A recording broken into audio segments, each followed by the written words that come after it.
Di dunia yang bising ini, terkadang sangat sulit sekali untuk berkonsentrasi.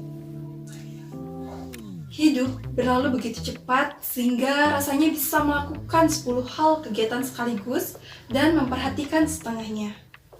Tapi, apakah semua orang mengalami hal yang sama? Bisa jadi demikian.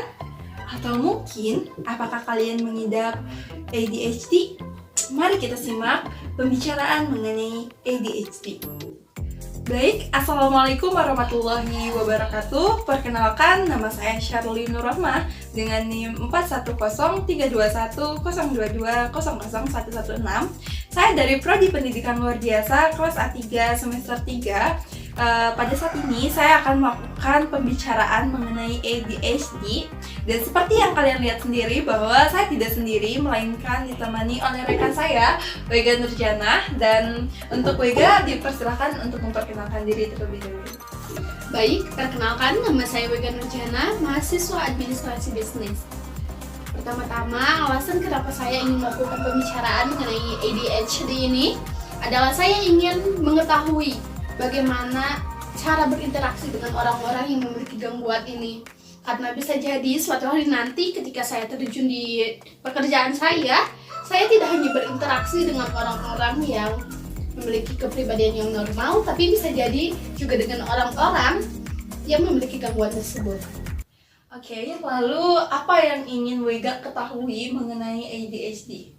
Baik, karena saya merupakan orang yang awam mengenai gangguan tersebut, maka dari itu saya ingin mengetahui apa sih sebenarnya ADHD ini. Oke, baik.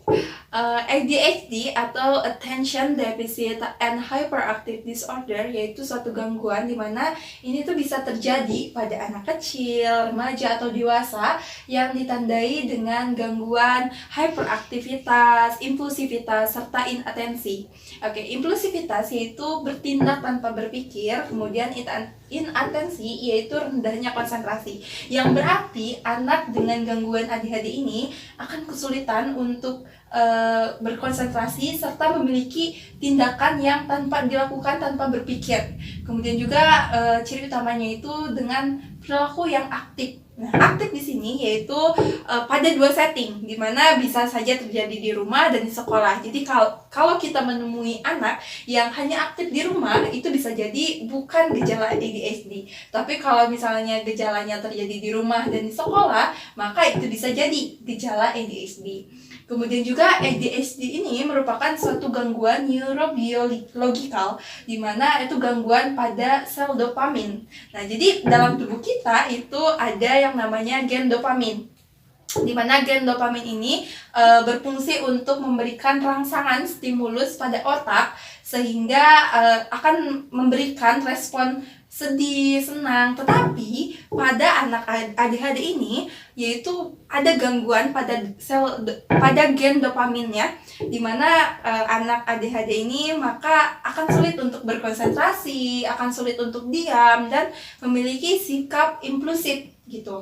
Dan jadi gangguan ADHD ini tuh bukan merupakan penyakit gitu.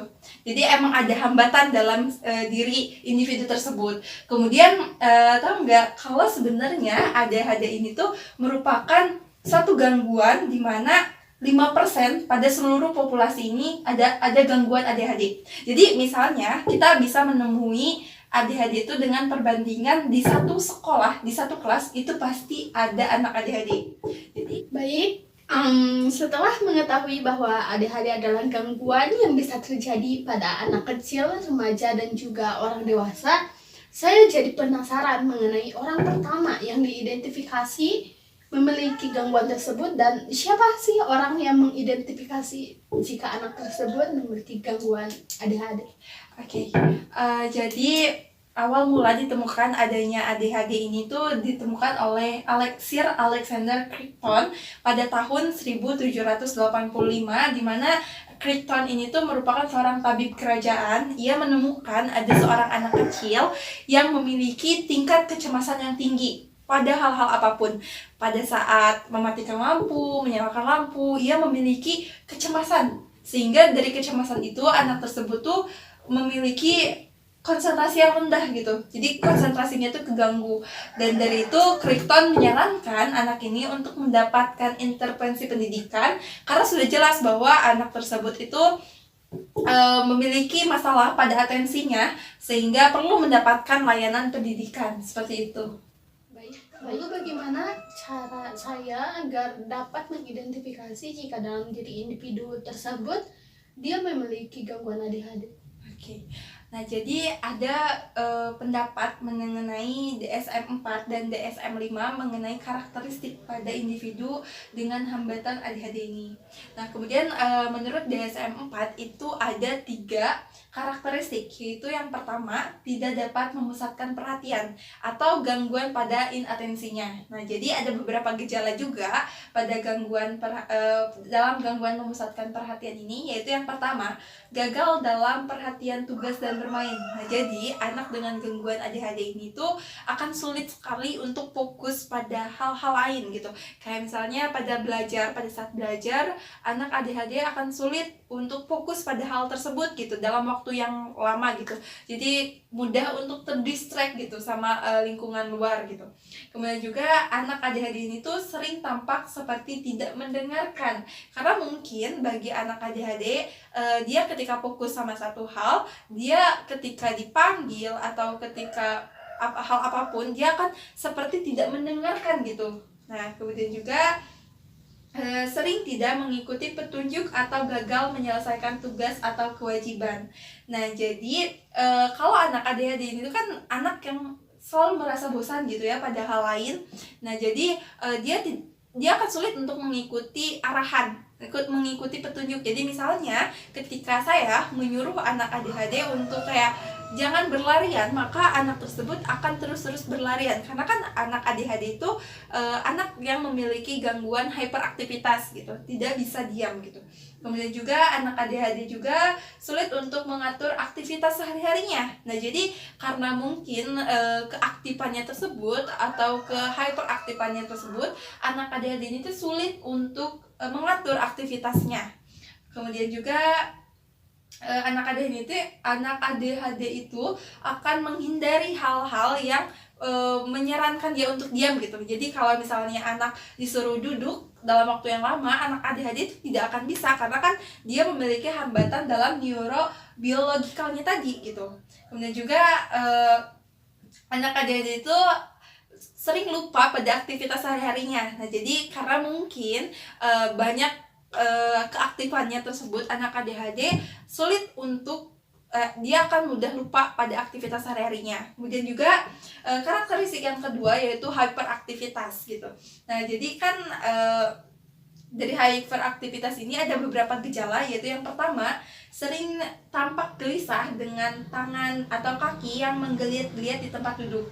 Yang artinya anak ADHD ini tuh sering kakinya, tangannya itu tidak bisa diam gitu karena saking aktifnya tersebut. Kemudian yang kedua, sering meninggalkan tempat duduk yang diharapkan untuk duduk. Nah, jadi seperti yang tadi saya sebutkan bahwa ketika anak ADHD disuruh untuk duduk dalam waktu yang lama, anak ADHD ini tuh akan sulit sekali untuk duduk dalam waktu yang lama tersebut. Kemudian sering mengalami kesulitan di waktu senggang dengan diam. Jadi kan kalau kita aktivitas hari kan kalau dalam waktu senggang kita bisa diam gitu, tapi kalau anak ADHD itu tidak bisa. Anak ADHD itu akan kesulitan untuk diam di dalam waktu yang senggang gitu. Kemudian yang keempat, sering bergerak seperti dikendalikan mesin. Nah, jadi kalau kita itu kan beraktivitas itu kan akan merasakan capek gitu. Tapi kalau pada anak ADHD itu seperti dikendalikan mesin. Jadi tidak ada capeknya gitu. Jadi hyperaktif terus setiap harinya. Kemudian yang terakhir yaitu sering berbicara berlebihan. Jadi bukan hanya pada kegiatannya atau gerakannya saja yang aktif, tapi dalam berbicaranya pun anak ADHD ini tuh selalu berlebihan dalam berbicara gitu. Kemudian yang terakhir yaitu impulsivitas. Impulsivitas ini gejala-gejalanya yaitu sering menjawab lebih dulu sebelum pertanyaan diajukan. Nah, jadi kalau misalnya kita menemukan nih ada anak ADHD yang dimana ada seorang guru yang sedang mengajukan pertanyaan, tetapi pertanyaannya itu belum selesai, anak ADHD itu selalu menjawab pertanyaan tersebut padahal pertanyaannya itu belum selesai gitu. Kemudian yang kedua, sering sulit menunggu giliran. Nah, jadi anak ADHD ini tuh akan sulit untuk menunggu giliran gitu, jadi akan menerobos gitu kalau bahasa kitanya gitu kan. Kemudian yang terakhir yaitu sering menyala atau memaksa kehendaknya pada orang lain gitu. Itu dalam DSM 4. Kemudian dalam DSM 5 pun sama gitu. Tetapi pada DSM 5 itu ada dua karakteristik, di mana yang pertama itu tidak dapat memusatkan perhatian, dan yang kedua yaitu hyperaktivitas dan impulsivitas. Jadi kalau dalam DSM 4 tuh hyperaktivitasnya sama impulsivitasnya dipisah, tapi dalam DSM 5 itu impulsivitas dan hyperaktivitasnya disatukan, karena hyperaktivitas itu kan aktif, dan itu tuh kayak bergerak tanpa berpikir dulu gitu, dan impulsivitas juga kan memiliki arti di mana berpikir tanpa bertindak. Maka di DSM 5 ini hyperaktivitas dan impulsivitas itu digabungkan begitu. Lalu apa penyebab anak tersebut memiliki gangguan ADHD? Oke, ada beberapa penyebab yang menjadi anak memiliki gangguan ADHD, dan penyebab terbesar anak yang memiliki gangguan ADHD itu pada genetik. Ada 70-80% anak bisa menjadi ADHD itu dari genetik. Misalnya, ayah dan pamannya sewaktu kecil itu memiliki perilaku hiperaktivitas atau perilaku seperti ADHD, maka kemungkinan besar anaknya juga akan memiliki gejala ADHD. Kemudian juga 35% dari anak yang gangguan ADHD itu memiliki seorang ibu yang alkoholis atau peminum gitu. Itu disebutnya dengan fetal alcohol syndrome. Selain itu juga memiliki perilaku histeris serta antisosial, itu akan mengakibatkan anak kemungkinan besar memiliki gangguan ADHD. Selain itu juga seperti yang disebutkan saya tadi, bahwasannya gangguan neurobiologikal tersebut itu bisa mempengaruhi anak gitu. Jadi kalau misalnya ada masalah pada gen dopamin, tentu saja itu akan mempengaruhi pada inatensi anak gitu. Kemudian juga yang terakhir yaitu pola hidup saat hamil. Jadi ketika ibu saat hamil itu akan mempengaruhi gitu anaknya ketika nanti lahir gitu. Kayak misalnya ibu yang perokok atau ibu yang peminum tadi, itu bisa menjadi salah satu penyebab dari anak gangguan ADHD seperti itu. Lalu bagaimana jika dari beberapa gejala yang telah disebutkan salah satunya tidak terdapat pada anak tersebut? Oke, ada beberapa gangguan yang menyerupai, yang mirip dengan gangguan ADHD, yaitu yang pertama anak gifted atau anak yang berbakat. Nah, jadi karakteristik dari anak berbakat itu rentang atensi kurang atau terlihat bosan seperti melamun hanya pada situasi-situasi tertentu. Nah, jadi kalau pada anak gifted itu tuh kayak anak yang merasa sering bosan pada sesuatu yang dianggap tidak relevan dengan dirinya. Nah, itu kan berarti hal yang sama seperti anak ADHD, di mana anak ADHD juga kan memiliki tingkah laku yang sering merasa bosan pada suatu hal gitu. Kemudian yang kedua itu ada dengan anak dengan kesulitan belajar yang spesifikasi. Jadi kayak anak yang kesulitan belajar itu kan ada 3 ya, ada disleksia, ada diskalkulia, dan disgrafia. Kemudian pada anak dengan kesulitan belajar itu kan dia memiliki hambatan dalam executive function, di mana hal tersebut sangat mirip dengan anak ADHD, yaitu sulit untuk mengorganisir sesuatu gitu. Selain itu juga pada anak diskalkulia juga kan dia memiliki masalah dalam persepsi audio. Jadi ketika ia mendengar sesuatu yang bising, ia akan mudah terdistract, ia akan mudah sulit untuk fokus gitu. Dan itu hal yang sama seperti anak dengan ADHD. Jadi kan pada anak diskalkulia itu dia hanya memiliki masalah pada inatensinya aja. Jadi sedangkan pada hyperaktivitas atau pada hal itu tidak ada, maka itu bukan disebut dengan ADHD, tetapi dengan hambatan belajar. Kemudian yang selanjutnya ada intellectual disability. Intellectual disability itu yaitu suatu anak yang memiliki kesulitan yang nampak tidak memberikan atensi atau tidak memberikan perhatian pada suatu hal gitu, itu disebut dengan anak intellectual disability. Dan itu hal yang sama seperti dengan anak ADHD, tetapi ia tidak memiliki gangguan yang mirip gangguan seperti ADHD. Kayak misalnya pada intellectual disability itu anak yang tapi ia tidak memiliki hiperaktif, bisa saja itu bisa disebut dengan intellectual disability. Kemudian juga ada beberapa gangguan yang mirip, yang menyerupai dengan anak ADHD, yaitu pada gangguan medis seperti gangguan pendengaran. Tadi kan yang sudah saya sebutkan bahwasannya anak ADHD itu seperti tidak mendengarkan, mungkin karena fokus pada suatu hal yang tersebut, sehingga bisa saja anak dengan gangguan pendengaran itu bisa disebut dengan anak ADHD. Kemudian ada juga kelainan sistem saraf gitu. Kelainan sistem sarafnya itu misalnya ada cedera pada otaknya gitu. Dan tadi kan saya bilang bahwa anak ADHD itu disebabkan juga karena neurobiologikal atau pada hambatan gangguan pada gen dopaminnya. Nah, bisa jadi anak yang mengalami cedera otak itu bisa menjadi kurang fokus gitu pada suatu hal, tetapi dia bukan anak ADHD gitu. Maksudnya dia tidak bisa fokus pada suatu hal, tetapi ia tidak memiliki hiperaktivitas gitu. Bisa jadi itu bukan anak ADHD. Kemudian ada juga kelainan genetik, endokrin, dan metabolik gitu. Nah, jadi tadi bisa saya sebutkan bahwa kan 70-80% anak ADHD itu bisa dari genetik. Dan salah satu kelainan genetik yang mirip dengan anak ADHD itu seperti fetal alcohol syndrome. Nah, jadi kan tadi saya sudah bilang bahwa anak ADHD itu kemungkinan 35%-nya ibunya peminum, ya pecandu gitu. Nah, jadi bisa saja ibu yang pecandu itu melahirkan seorang anak yang anaknya terindikasi ADHD. Tapi bisa juga kalau misalnya ibunya pecandu tetapi melahirkan anak yang hiperaktif dan hiperaktif dan impulsif, tetapi ia memiliki atensi gitu, ia memiliki fokus yang tinggi gitu. Nah, jadi itu bisa saja bukan jadi ADHD gitu, melainkan gejala yang mirip dengan ADHD. Kemudian juga ada kelainan perkembangan atau misalnya pada gangguan komunikasi.